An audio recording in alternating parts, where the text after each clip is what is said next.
L'enquête parlementaire sur l'audiovisuel public a auditionné ce matin Léa Salamé, la présentatrice du journal de 20h de France 2.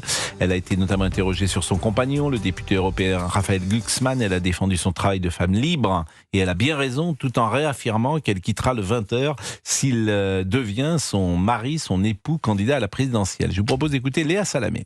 Je veux d'abord dire ici, et c'est important, qu'avant d'être la femme de quiconque, je suis une journaliste indépendante, honnête et une femme libre. Maintenant, on ne va pas être dupe. Tout le monde, ici, plus qu'ailleurs d'ailleurs, a dans l'esprit qu'il y a une présidentielle dans un peu plus d'1 an. Mais j'ai pas attendu la commission d'enquête pour y répondre et pour adopter une ligne de conduite extrêmement claire. En 2019, quand mon compagnon a décidé d'être candidat aux élections européennes, je me suis retirée de l'antenne le jour même de sa candidature. Et je précise, contre l'avis de ma hiérarchie à l'époque, qui ne voyait pas pourquoi je devais sortir de l'antenne. C'est moi qui ai pris les devants et je suis sortie. 5 ans plus tard, en 2024, quand à nouveau il a été candidat aux élections européennes, même chose, je me suis retirée de l'antenne et cette ligne de conduite, elle vaut pour toutes les élections. S'il est candidat, je sors de l'antenne. Je l'ai dit, j'ai même préempté la question au moment où on m'a proposé le 20h, où Alexandre Carra m'a proposé le 20h, où Delphine Ernotte m'a proposé le 20h. J'ai dit, vous savez bien que s'il est candidat, je sors et je sors immédiatement. Immédiatement. Je m'accroche pas, je sors. Bon, d'abord sur la forme, je ne sais pas si vous avez écouté Léa Salamé, c'est vrai que moi je l'ai trouvé remarquable, mais c'est pas la première fois. Je trouve toujours que Léa Salamé a beaucoup de talent, beaucoup de classe, disons-le, beaucoup d'intelligence, et qu'elle a su répondre devant cette commission avec justesse et intelligence aux questions qu'on lui posait. Et cette réponse en est la signification, c'est-à-dire qu'il n'y a aucune ambiguïté dans ce qu'elle dit. Non. Sur ce qu'elle vient de déclarer, effectivement, je pense qu'il n'y a pas de problème. Effectivement, à chaque fois, elle est sortie pendant quelques semaines. Après, elle a dit d'autres choses aussi. Quand, par exemple, elle parle de son émission qu'elle produisait même avant de présenter le journal de 20h, son émission du samedi soir, et qu'elle dit si finalement j'ai décidé de la produire, de mettre la main dans le cambouis, etc., c'est pour que les Russes ne mettent pas la main dans le cambouis, justement. Je me suis dit, elle nous prend pour qui? Elle se moque de qui? Non, mais là, il y a un souci, effectivement, pour les producteurs qui sont à la fois payés par le service public, qui sont des salariés du service public, et parallèlement, qui sont des producteurs de leur émission. Là, il y a un souci, ou en tout cas, il y a peut-être un conflit d'intérêts qui dépasse de loin. En tout cas, Poutine n'allait pas s'occuper de la production de son émission. Écoutez sa réponse, Laurent Tessier. On a la réponse à cette question, je crois. Exactement. Écoutons sa réponse. Si j'étais pas coproductrice, pour vous dire les choses clairement, cette émission pourrait, sans mon accord, être animée par quelqu'un d'autre. C'est comme ça.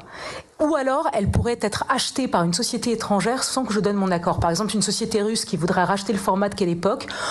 Si j'ai pas droit de regard, on me demande pas, on peut la vendre, même si ça me plaît pas. Et ça, je ne le souhaitais pas. Bon, le format de quelle époque, il n'est pas non plus... c'est des gens autour d'une table qui sont interrogés. Elle fait ce que tout le monde fait. Il n'y a pas d'originalité. Après, elle incarne, et l'originalité, c'est son incarnation, parce que c'est son talent. Mais après, il n'y a pas une mécanique dans cette émission qui, comme on peut avoir des mécaniques, je sais pas, dans Masked Singer, dans plein de ce qu'on appelle des formats. Là, on est sur une émission classique. On a déjà vu ça. Bah oui, mais parce que c'est un talk classique. C'est un talk mais ceux qui l'ont animé avant mais son argument, effectivement, je le trouve d'expliquer qu'elle produit, parce qu'autrement les Russes pourraient acheter ou produire l'émission.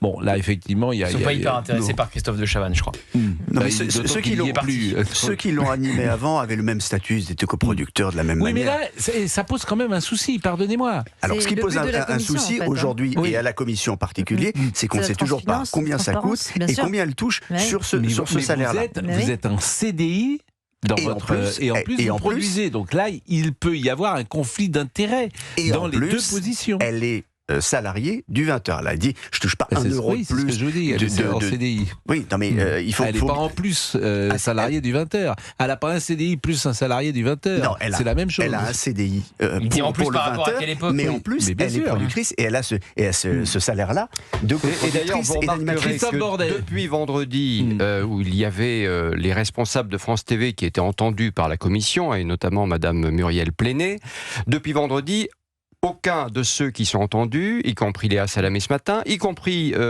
Monsieur Delahousse il y a quelques minutes, ne veulent donner publiquement leur salaire. Bah oui. Alors je rappelle juste une chose, c'est de l'argent public, que ce sont nos impôts, que vous, moi et d'autres ici autour de la table, nous sommes donc leur patron, et que ça me semble pas complètement dingue. Pardon, c'est nous qui les payons. Mais c'est nous qui les payons. C'est nous qui les payons. Oui, pardon. Je sais pas ce qu'on les paye, qu'on est leur patron non plus. Je vois pas pourquoi ce salaire est si secret que ça. Mais parce qu'il est serait dans une boîte privée. Mais il est énorme. Elle l'a dit ce matin, Léa Salamé. 600 000. Elle a dit, je vous ai donné, vous, à la commission, je vous ai donné tous les papiers, je vous donnais mon salaire, mais nous avons un ordre de la direction de ne pas le révéler publiquement. Oui, mais parce que à ce moment-là, c'est Charles Aloncle qui devrait lire et le dire. Je suis désolé de vous le dire. Excusez-moi, sur Raphaël Glucksmann, juste le seul sujet, en fait, c'est d'ailleurs Charles Aloncle qui lui a posé la question, c'est que la compagne de Jordan Bardella ou de Bruno Retailleau ne pourrait pas être à la place de Léa Salamé. C'est le vous seul avez évidemment sujet. Raison. S'il y avait une équivalence, et d'ailleurs Léa Salamé a répondu en disant j'espère que la compagne de Jordan Bardella, si elle était journaliste et qu'elle l'était avant de le rencontrer, pourrait être dans une boîte privée ou dans une boîte publique. La réponse est évidemment non. Elle ne pourrait jamais être journaliste sur le service public, c'est tout. C'est le cœur du sujet. Les syndicats vous avez évidemment raison. Vous avez évidemment raison. Écoutez justement la réponse de Léa Salamé à cette question. Je ne suis pas la compagne de Jordan Bardella. J'espère que si la compagne de Jordan Bardella était journaliste, elle pourrait continuer à faire son travail sur une chaîne privée ou sur une chaîne publique. Je l'espère, jusqu'à ce que son compagnon soit candidat. Et si elle me demandait conseil, la compagne de Jordan Bardella, qui serait peut-être journaliste, eh bien je lui dirais, tant qu'il n'est pas candidat, tant qu'on n'est pas en période de campagne, tu vas pas faire du tricot, il faut que tu travailles, et tu es indépendante, et fais-le. Quand il sera candidat, s'il est candidat, retire-toi pour protéger tes équipes, pour garder le lien de confiance avec les Français. Mais je ne suis pas compagne de Jordan Bardella. Elle sait que ce qu'elle dit est faux. À la seconde où ça se sait, si elle est journaliste, elle est morte professionnellement. La compagne de Jordan Bardella. Ou même de Bruno Retailleau. Moi, je mets ça. Ça commence au LR. Il y a même peut-être Édouard Philippe, ça vous empêche d'être aux 20h de France 2. Il faut que ça soit quelqu'un de gauche. Si vous n'êtes pas avec quelqu'un de gauche, votre carrière s'arrête dans le service public. Évidemment. Et en dehors même du cas de cette commission parlementaire et de l'audition de Madame Salamé, lorsque vous émettez un soupçon, même pas un soupçon, lorsque vous dites, vous acheminez des propos de vérité qui ne concernent pas le camp du bien, vous êtes ostracisé. Ça dépasse même le cas de Madame Salamé, ça concerne l'ensemble des journalistes du service public. Moi, j'ai une amie qui s'est faite alpaguer, cadenasser, noyauter, conspuer, menacer par le biais d'un communiqué de la CGT. Il faut comprendre le poids des syndicats dans le service public. Si vous sortez des sentiers battus idéologiques, c'est la mise à mort sociale. Léa Salamé elle-même a été recadrée par la CGT il y a quelques semaines maintenant. Je ne sais pas si vous vous en souvenez. Bien sûr. Mais elle-même s'est fait recadrer par le syndicat communiste. Bien sûr. Mon amie Claire Koch avait simplement publié un communiqué dans lequel était écrit le mot pogrom. Et je vous assure qu'elle a été affublée pendant des semaines et des semaines d'un harcèlement au sein de la rédaction. Je vous le dis, c'est vraiment, il y a aussi une omerta et un sectarisme qui règnent dans les rédactions du service public. Cette question sur Jordan Bardella a donné lieu à une très très belle engueulade entre le rapporteur et le président de la commission. Parce que Charles Aloncle pose la question, il est repris immédiatement par le président qui s'étonne qu'on puisse poser cette question, etc. Ils se sont vraiment engueulés publiquement. Ça a duré plus d'une minute 30, 2 minutes, ils se sont engueulés. À quel sujet ? À propos de cette question. Là. C'est-à-dire qu'on a reproché à Charles Aloncle de poser une question ? Oui, il était au-delà de sa fonction, etc. On a bien compris. Vous allez quand même poser votre question, elle va y répondre, mais quand même, et ça a été très, très, très tendu, ce moment-là tout à l'heure. Bon, le présentateur a mis en avant l'impartialité du journal de 20h, Laurent Delahousse. On l'écoutera peut-être tout à l'heure. C'est une réponse au député Charles Aloncle. Écoutez, que dire sur le journal de France 2 ? Je ne le regarde pas suffisamment. Il y a un biais, sans doute, idéologique, comme il y a sur toutes les antennes, qui va au-delà d'ailleurs de France Télévisions. Il y a une volonté, c'est pas tant d'ailleurs, de rapporter les faits qu'on rapporte dans leur édition, c'est parfois ceux qu'on ne rapporte pas.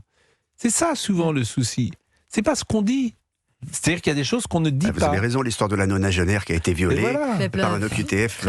C'est ça, c'est-à-dire que je m'aperçois que là où tu peux faire des reproches, mais je vous dis pas qu'à France Télévisions, d'une manière générale à l'espace médiatique, c'est pas tant ce qu'il dit ou de la manière dont il dit, même s'il peut exister des biais, bien évidemment, mais c'est surtout les infos que tu ne rapportes pas.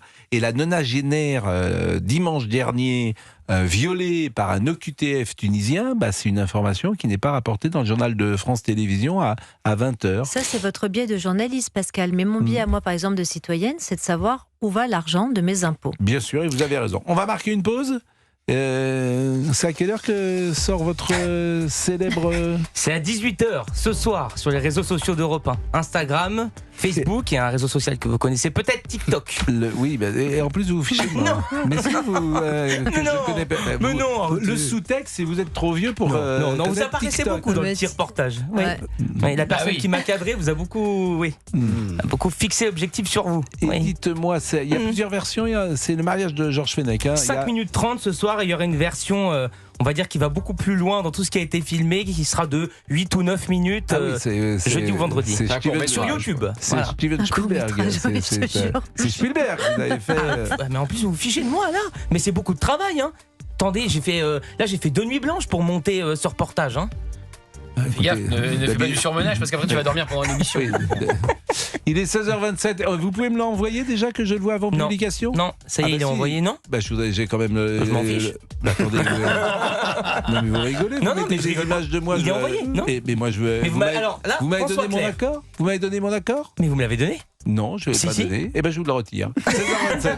On va écouter Laurent Delahousse dans une seconde, mais on peut terminer peut-être avec Léa Salamé, parce qu'elle a dit 2 ou 3 choses qui m'intéressent. Elle a dit « Je ne déjeune pas et je ne prends pas de café avec les responsables politiques ».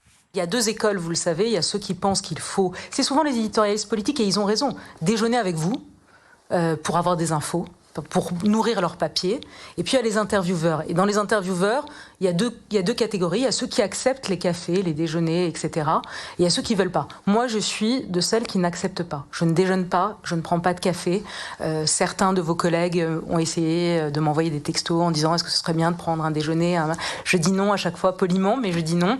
Parce que, tout simplement, je pense que ça viendrait vicier ma manière de les interroger. Parce que ça peut être un déjeuner qui peut être sympathique et après vous n'êtes pas assez... Je préfère mettre de la distance, voilà. Alors ça c'est intéressant parce que vous êtes un journaliste politique, Gauthier Lebret, où vous l'avez été, maintenant vous êtes présentateur, mais est-ce qu'un journaliste doit déjeuner ? Alain Duhamel par exemple a toujours dit « moi je déjeune » et il a raison parce que c'est intéressant d'avoir du off, me semble-t-il, pour mieux comprendre celui qui y parle. Mais quelle était votre attitude, vous qui êtes un jeune journaliste ? Mais moi, je pense qu'Alain Duhamel a raison. Évidemment que ça fait partie même du job de rencontrer les politiques. Comment parler des politiques si on ne les connaît pas ? Comment parler de la chose politique si on n'y est jamais confronté ? Et puis, pardon, je vais m'arrêter là, mais enfin bon, je note une forme d'incohérence dans les propos de Léa Salamé, mais j'en dirai pas plus. Donc voilà. Mais pourquoi il n'y a pas d'incohérence ? Elle dit je ne déjeune avec Claire, je ne déjeune et je dîne avec personne. Sauf avec un. Avec M. Lux. Il y a un compagnon, oui, effectivement. Mais voilà. Il y a une incohérence majeure dans ce cas-là. C'est quand on parle de proximité avec le monde politique, en disant qu'on peut être intoxiqué. Ils vont pas manger dans 2 pièces différentes. Ou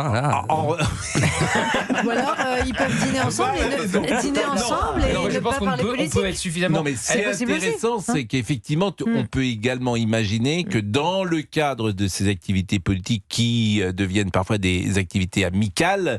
Mais on peut être indépendant de son mari comme elle le dit, comme de ses amis. On peut penser différemment de ses amis s'il y a des amitiés qui se créent. Et on peut en plus refuser que des amitiés se créent. Donc je ne vois pas pourquoi ce qui s'appliquerait au couple ne pourrait pas s'appliquer aux relations humaines lors de déjeuner avec des hommes politiques. Olivier Benkemoun, qui vous êtes à la fois journaliste de cinéma, journaliste politique, faites parfois la météo et vous êtes l'homme protégé de Vous êtes également grand reporter, c'est-à-dire que vous êtes... je suis couteau suisse. Oui. Je trouve que cette réponse-là était en fait la réponse à laquelle elle n'a pas voulu donner de réponse. La question à laquelle elle n'a pas voulu donner de réponse. On lui a posé précédemment. C'est pas très clair. On lui a posé précédemment la question de savoir ce qu'elle pensait. C'est parce qu'il fait des déjeuners. Donc là, vous sortez d'un déjeuner. On lui a posé la question. Là, vous étiez peut-être copieux. Non, vous avez raison. C'est attaqué au bar blanc à midi. Vous avez fini au Muscadet. Je suis pour les déjeuners. Vous avez fini au Muscadet. On lui pose la question. Vous avez le palais gâté par les Muscadets. Ça veut dire quoi, palais gâté? Moi, j'ai pas l'expression palais gâté. On lui a posé la question de savoir si elle commentait, ce qu'elle pensait de on a compris ce qu'elle dit, il n'y a pas besoin d'expliquer. Non, la question d'avant, c'était qu'est-ce que vous pensez de ce café Patrick Cohen et Thomas Legrand? Elle a dit je commande pas. Je ne commande pas. Meilleur qu'en cinéma encore. Vous êtes méchant. Laissez-moi aller jusqu'au bout. Mais on comprend rien. On lui a posé la question. La question, elle était posée de savoir ce qu'elle pensait du café qui avait été pris avec Thomas Legrand et Patrick Cohen. Pour Olivier. Elle répond pas à la question. Elle dit je commande pas. Mais là, c'était une façon de répondre à cette question et de dire moi je ne prends pas de café. Bon, et le dernier passage que je voulais vous faire écouter, c'est justement parce que là, lorsqu'elle a parlé de Thomas Legrand et de Patrick Cohen, qu'a-t-elle dit, présentatrice du 20h, Léa Salamé, sur cette affaire? Elle était choquée que les journalistes soient entendus, dit-elle. Léa Salamé. Ça m'a choquée à un double titre. Ça m'a choqué que des journalistes soient entendus et ça m'a choqué que ça n'émeuve pas plus de monde. Voilà, c'est ce que j'ai à dire quant au fond. J'ai pas à commenter ce qui s'est dit ou ce qu'ils ont dit. Je me prononce sur mon travail et je commente pas les propos de mes collègues, encore plus quand c'est des propos rapportés. Il est 16h43, on marque une pause et on écoutera donc Laurent Delahousse. Donc il n'y a pas eu d'information, nous sommes d'accord, sur le prix des émissions, ni sur le prix de combien il est facturé, ni sur le salaire. C'est normal, non? C'est quand même le but de cette commission, pardon, c'est la transparence. Bah oui, des fonds, en fait. Non, c'est le but de la commission. C'est de l'argent public. L'argent public, on le connaît. Salaire, c'est intime. Mais il y a des grilles. Je suis désolé, on connaît le salaire de Jean Castex. On connaît le salaire de tous les gens de la fonction publique. Tous. On connaît le salaire de tous les directeurs d'administration, etc. L'argent public, nous devons savoir combien un journaliste de France Télévisions, comme le disait Monsieur Bordet tout à l'heure, c'est le patron Bordet. C'est lui le patron, il veut savoir. Non mais en plus de ça, juste une précision quand même, vous dites c'est intime, ça va pas l'être longtemps parce qu'il y a une loi qui a été adoptée, qui va être appliquée au printemps prochain et qui va obliger les entreprises à dire les salaires de chaque salarié. Si, c'est demandé. Si, on avait parlé, on avait déjà parlé dans l'émission. Donc on va savoir que vous gagnez 100 000 par mois. Bon, ça n'est pas très grave, vous rapportez 600 000. Non mais Christophe Bordet, arrêtez de dire n'importe quoi. Je ris un peu, Mais ce que je veux dire, juste une chose, c'est que dans le privé, que un présentateur soit très bien payé, alors qu'il rapporte le triple ou même plus en pub, ça me gêne pas, moi. Où est le problème? Où est le problème? Mais j'ai pas 100 000, c'était juste pour rigoler. C'est 120 000, on le sait. 16h46, j'aimerais bien. Non, même pas d'ailleurs, parce que vis-à-vis, non.